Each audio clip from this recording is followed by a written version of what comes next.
Yet another film that got a lot of people talking about it when it first came out, and then just sort of disappeared. The Rocketeer, a superhero of the 40s that finds a rocket pack and is using it to try and stop Nazis. Well, okay, it's a little better than I'm making it sound. The more appropriate way to talk about it is, Cliff is our hero and he discovers a rocket pack that was hidden in his place. Him and his friend, played by Alan Arkin, test it out and it turns out they really enjoy it and they want to keep trying it. But when the pilot loses control of his plane, it's up to him to save the day, and sure enough, now they got a hero on their hands. But an evil villain, played by Timothy Dalton, is an actor in Hollywood who's actually a spy for the Nazis. They want to use the rocket pack to take over the world by flying around and being unstoppable. Yeah, not the most probable weapon of war, but it's fantasy. Things get worse when they kidnap his girlfriend Jenny, played by Jennifer Connelly, and of course he has to go to take down an entire army, giant monster thugs, and a huge blimp in order to save her. The film definitely has a feel of the 40s, which I think is kind of welcomed.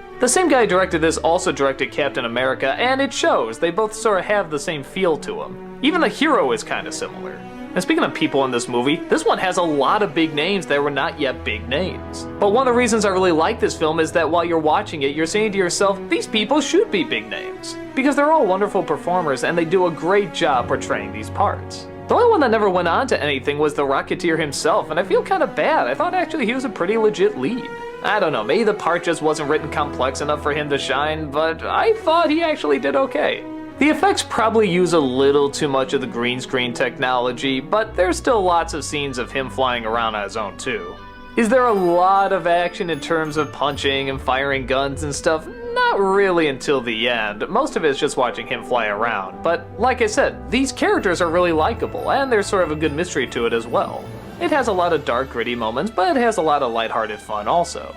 I get the feeling this film was sort of trying to be a more kid-friendly Indiana Jones, and yeah, that's kind of what you get. Like I said, there are still one or two gruesome deaths in there, but nothing along the lines of Harrison Ford territory.